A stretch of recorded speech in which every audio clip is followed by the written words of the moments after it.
الحمد لله رب العالمين، والصلاة والسلام على أشرف الأنبياء والمرسلين نبينا محمد وعلى آله وصحبه أجمعين.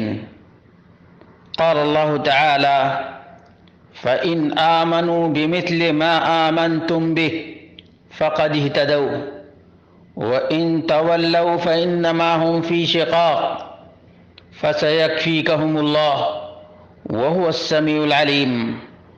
برادران اسلام، دینی اور ملی بھائیوں، دوستوں اور ساتھیوں، قرآن و سنت کو صحابہ کرام رضوان اللہ علیہم اجمعین نے جیسا سمجھا اور تابعین کو جس طرح سے انہوں نے سمجھایا اور تابعین سے جس طرح سے ائمہ کرام نے علم حاصل کیا، اسی طرح سے جو کوئی بھی قرآن و سنت کو صحابہ کے جیسے سمجھنے کی کوشش کرے گا تو ہدایت پائے گا، کیونکہ اللہ رب العالمین نے صحابہ کو معیار قرار دیا ہے اور فرمایا اگر وہ تم جیسا ایمان لائیں تو ہدایت پائیں اور اگر منہ موڑیں تو وہ صریح اختلاف میں ہیں۔ اللہ تعالیٰ ان سے عن قریب آپ کی کفایت کرے گا اور وہ خوب سننے اور جاننے والا ہے۔ یہ سورۃ البقرہ کی آیت نمبر 127 ہے۔ اسی لیے قرآن و سنت کا وہی فہم معتبر ہوگا، وہی ترجمہ اور ٹرانسلیشن معتبر کہلائے گا جو فہم صحابہ کے مطابق ہو۔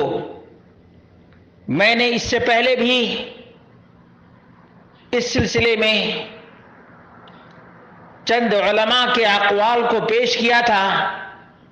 آج میرا دل چاہتا ہے کہ علماء احناف کے چند اقوال پیش کر دیے جائیں تاکہ اس راہ کے متلاشی کو فہم سلف سے آگاہی ہو جائے اور جو ہمارے سماج اور معاشرے میں بدعقیدگیاں ہیں، بے راہ رویاں ہیں دین کے نام پر،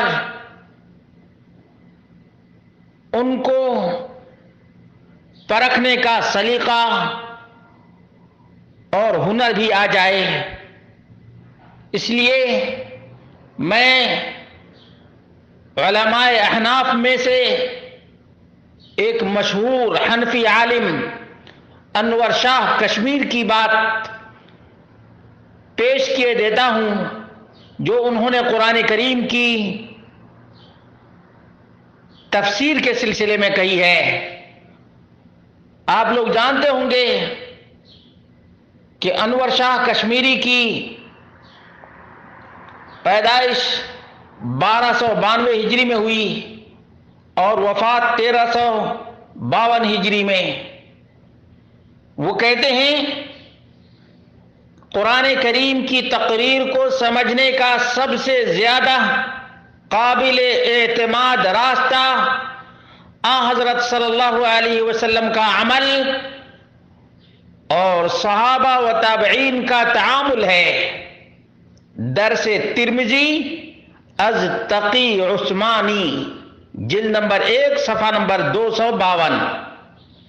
اسی طرح سے شبیر احمد عثمانی جو معروف حنفی عالم ہیں، بلکہ ان کو فلسفی بھی کہا جاتا ہے، ان کی وفات 1369 ہجری میں ہوئی ہے۔ لکھتے ہیں تمسک بالقرآن، قرآن کریم کو لازم پکڑنے کا یہ مطلب نہیں کہ قرآن کو اپنی آراء و احوا کا تخت مشق بنا لیا جائے، اس عبارت کو ذرا سمجھنے کی کوشش کیجئے. آج بہت بڑا المیہ ہے، جو چاہتا ہے اپنی منمانی اور اپنے آراء اور خیالات کو قرآن کی تفسیر میں ڈھالنے کی کوشش کرتا ہے، یہاں تک کہ وہ بھی جس کو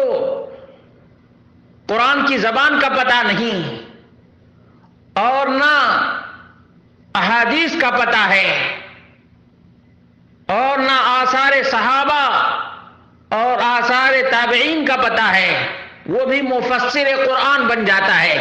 ذرا یہ سوچنے کے لائق ہے. شبیر احمد عثمانی یہ فلسفی کہلاتے، انہوں نے کیا کہا ہے ذرا غور کریں.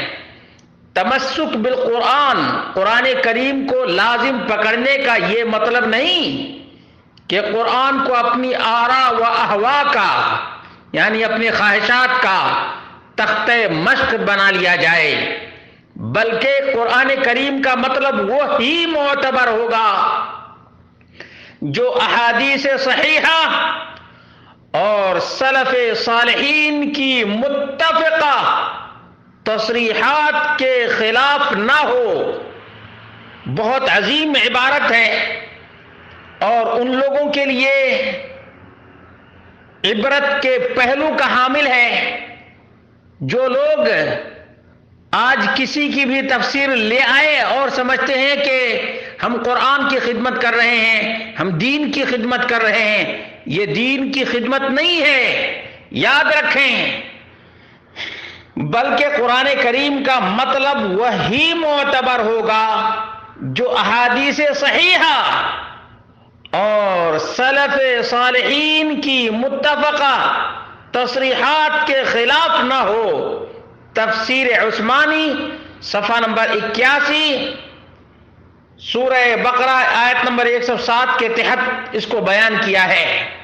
معلوم یہ ہوا کہ تفسیر کے لیے ضروری ہے کہ نبی کریم صلی اللہ علیہ وسلم کی احادیث، صحابہ کے آثار اور تابعین کے اقوال کے خلاف نہ ہو. وہ تفسیر قابل قبول کبھی نہیں ہو سکتی ہے جو رسول مکرم صلی اللہ علیہ وسلم کی احادیث کے مطابق نہ ہو، صحابہ کے فہم کے مطابق نہ ہو. اللہ رب العالمین سے دعا کرتے ہیں اللہ رب العالمین یہ باتیں ان تمام لوگوں کو سمجھنے کی توفیق عطا فرمائے جو لوگ قرآن لے کر بیٹھ جاتے ہیں اور کہتے ہیں کہ آؤ قرآن کا درس دیتے ہیں، قرآن کا درس سنتے ہیں. سب سے پہلے یہ طے کرنا ضروری ہے کہ یہ تفسیر منہج سلف کے مطابق ہے یا نہیں ہے. جب تک یہ ڈیسیژن نہیں لیا جائے گا تب تک وہ نفع بخش نہیں ہے. یہ علماء احناف میں سے 2 علماء کے اقوال پیش کر دیے گئے ہیں.